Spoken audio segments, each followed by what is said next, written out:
काशीपुर नाम के एक छोटे से गांव में हरिया और सुमन नाम के एक पति पत्नी अपनी बेटी चिंकी के साथ एक छोटे से घर में रहते थे। हरिया गांव के होटल में मजदूर था। बहुत समय से उनके घर की छत टूटी हुई थी। कई बार उन्होंने कोशिश की कि छत को सही करवा लें, लेकिन उनके पास तो खाने के अलावा कोई पैसे ही नहीं थे। एक दिन रात के वक्त तेज तूफानी बारिश शुरू हो गई।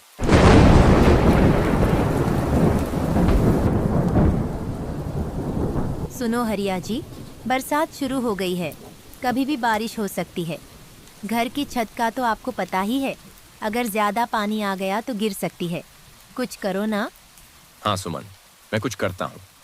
कल सुबह ही मालिक के पास जाता हूँ कि अगर कुछ उधार पैसे दे दें तो मैं घर की छत ठीक करा दूंगा। अगली सुबह हरिया होटल की तरफ जाता है और वहां मालिक से उधार मांगता है।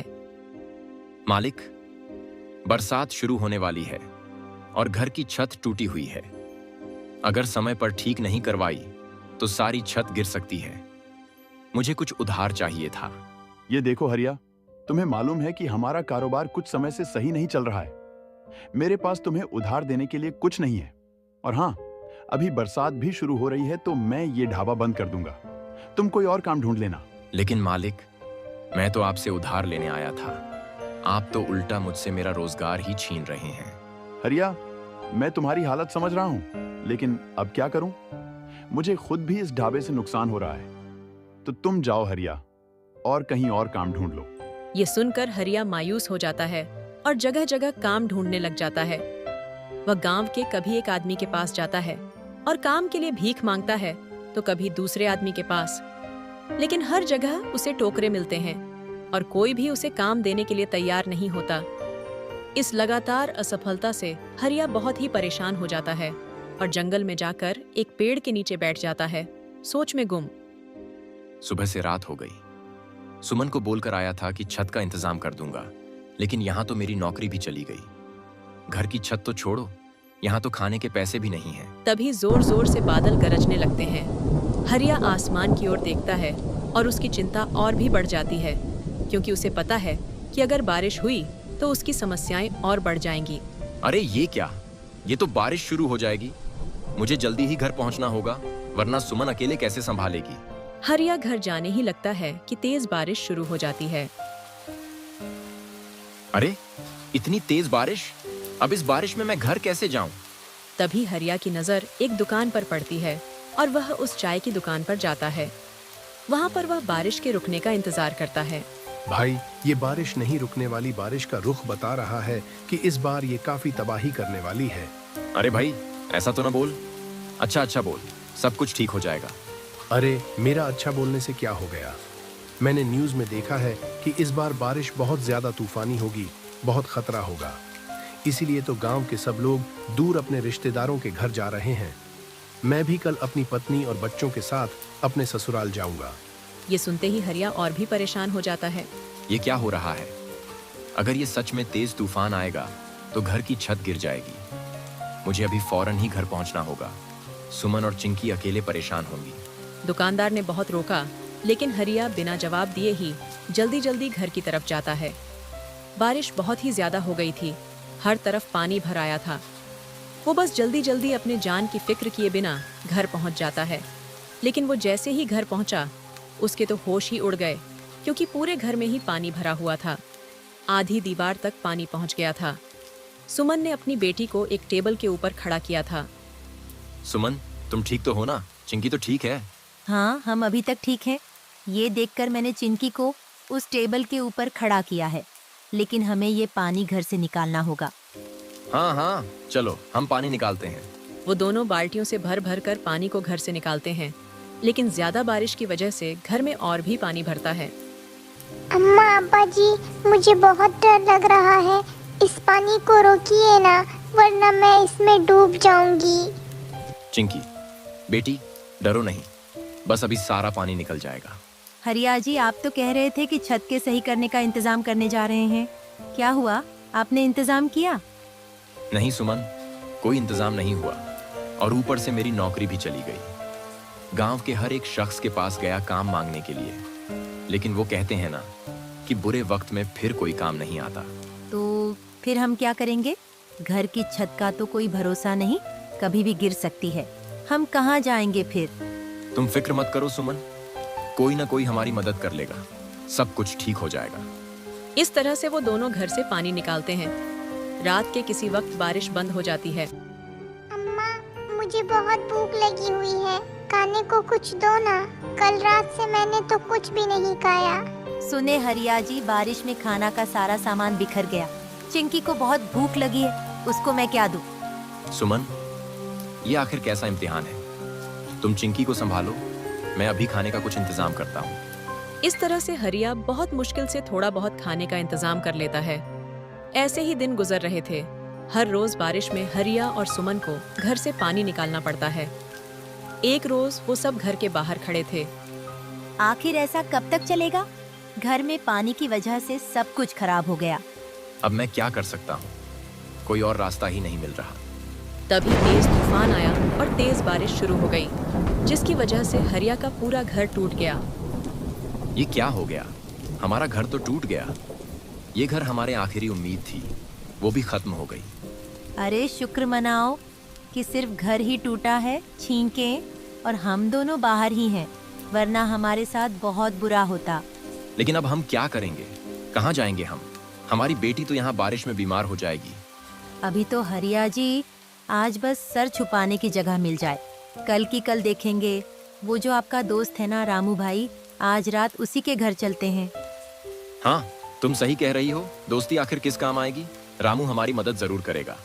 इस तरह से वो लोग इतनी तेज बारिश में अपने दोस्त रामू के घर जाने लगते हैं और रामू के घर का दरवाजा खटखटाते हैं। सुनिए जी, बाहर कोई दरवाजा खटखटा रहा है, आप जाकर देखिए कि कौन है।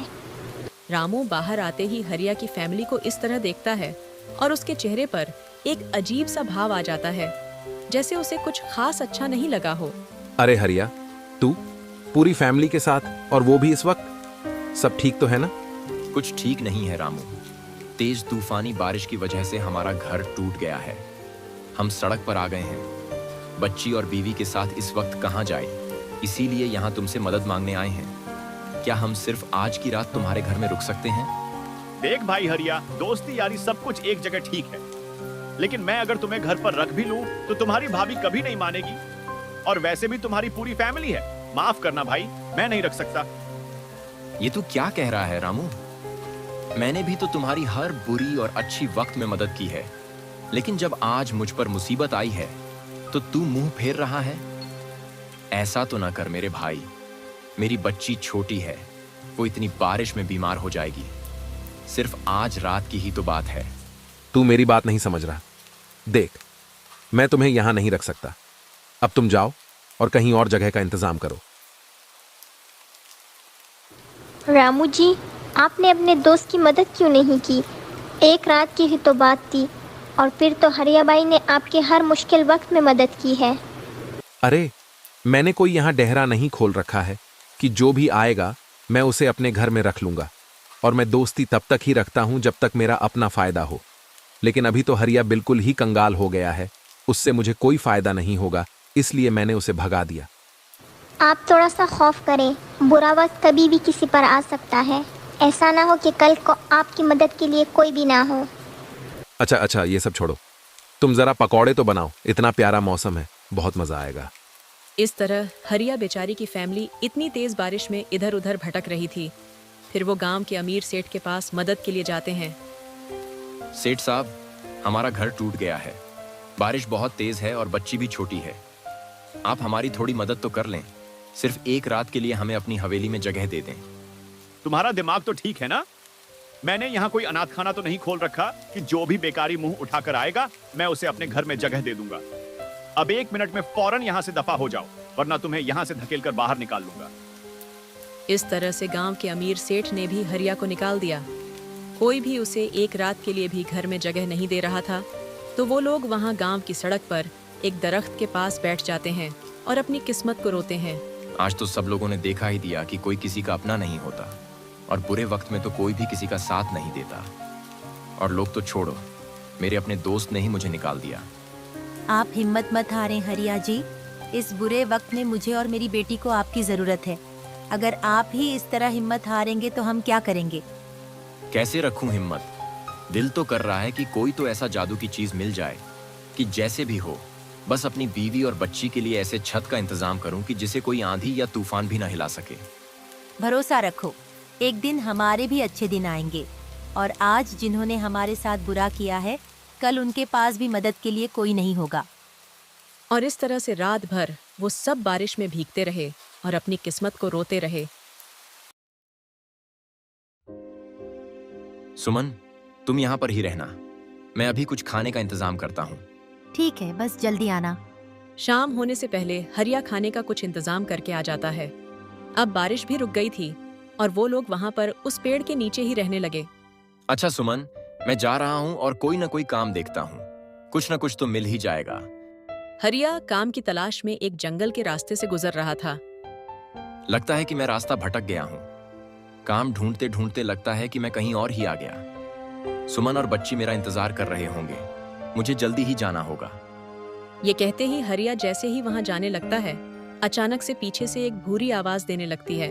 रुको बेटा, रुको बेटा, मैं बहुत दिनों से भूखी हूँ, तुम्हारे पास कुछ तो होगा खाने के लिए, मेरी मदद करो बेटा। आमा जी, मेरे तो अपने हालात खराब हैं, रहने के लिए घर भी नहीं है।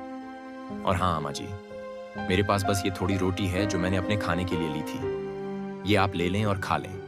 बेटा, मैंने तुम जैसे बहुत कम ही लोग देखे हैं, तुम्हारे खुद के पास खाने को कुछ नहीं है, फिर भी तुम मुझे अपनी रोटी दे रहे हो। मुझे तुम्हें कुछ देना है मेरे बेटे। ये लो बेटा, ये मेरी एक पुरानी अंगूठी है, इससे तुम जो भी चाहते हो कह देना, लेकिन हाँ याद रहे कि इससे तुम जो भी बात कहोगे उल्टी चीज मांगना, मतलब कि उल्टी जबान में। जैसे कि तुम अगर घर चाहते हो तो सीधा घर नहीं मांगना, तुम कहना आलू का घर, टमाटर का घर, या ऐसे ही और तरीके से। जी आमा जी, मैं आपकी बात का मान रखूंगा। इस तरह से हरिया वो जादुई अंगूठी लेकर चला जाता है और वो भूरी आमा वहाँ पर कुछ देर में ही कहीं गायब हो जाती है, क्योंकि वो कोई इंसान नहीं बल्कि कुछ और ही चीज थी। हरिया खुशी खुशी अपनी बीवी और बच्चे के पास वो अंगूठी लेकर आता है। आप कहाँ रह गए थे हरिया जी? हम कब से आपका इंतजार कर रहे थे। और ये आपके हाथ में क्या है? ये तो पुरानी अंगूठी लग रही है, ये किसने दी आपको? सुमन, ये एक जादुई अंगूठी है, तुम मेरे साथ चलो, मैंने तुम्हें कुछ दिखाना है और सारी बातें तुम्हें विस्तार से बताता हूँ। बस अभी चलो मेरे साथ। हरिया अपनी बीवी और बच्चे के साथ गांव के एक खाली जगह पर जाता है।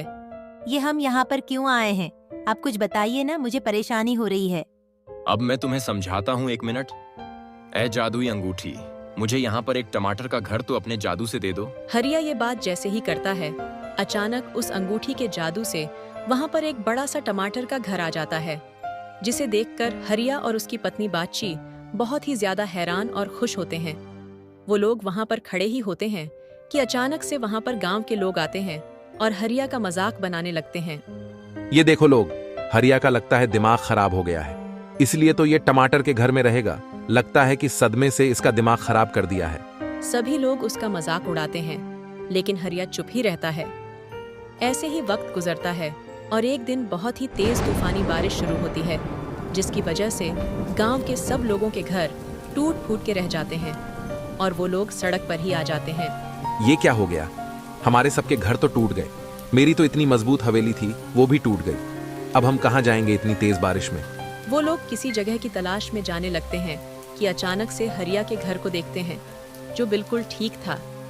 वो सब बहुत ही परेशान और हैरान होते हैं कि सब लोगों के मजबूत घर टूट गए, लेकिन हरिया का टमाटर का घर अब भी सही सलामत था। अरे हरिया, ये कैसे हुआ? तुम्हारा टमाटर का घर तो बिल्कुल ठीक है, हम सबके घर तो टूटकर बेकार हो गए और हम यहाँ सड़क पर आ गए। तुम लोग नहीं समझोगे, ये बहुत लंबी कहानी है, फिर किसी दिन बताऊंगा जरूर। अच्छा हरिया भाई, हम यहाँ पानी में सड़क पर हैं, अगर आप हमारी थोड़ी मदद कर दें। हम सबको अपने किए हुए कामों पर बहुत शर्मिंदगी है। मैं जानता हूं कि हमने तुमसे ठीक नहीं किया। कल तक हम तुम पर हंस रहे थे और आज देखो हम खुद ही सड़क पर आ गए। हमें अपने घर में थोड़ी जगह तो दे दो। हाँ हाँ भाइयों, तुम लोगों को अपने कामों पर शर्मिंदगी हुई, बस मेरे लिए यही काफी है। बस आगे ध्यान रहे कि कभी किसी मजबूर पर हंसना नहीं चाहिए, क्योंकि बुरा वक्त कभी भी किसी पर भी आ सकता है। कल मुझ पर था और आज तुम सब पर है। अच्छा, चलो छोड़ो ये बातें, तुम सब आओ, मेरे घर पर आ जाओ। इस तरह से गांव के सब लोग भी बहुत शर्मिंदा थे। उन्होंने हरिया की मदद नहीं की, लेकिन फिर भी हरिया ने अपने घर में सबको जगह दी। तो दोस्तों, कभी भी किसी के बुरे वक्त का मजाक नहीं बनाना चाहिए, क्योंकि बुरा वक्त कभी भी बताकर नहीं आता।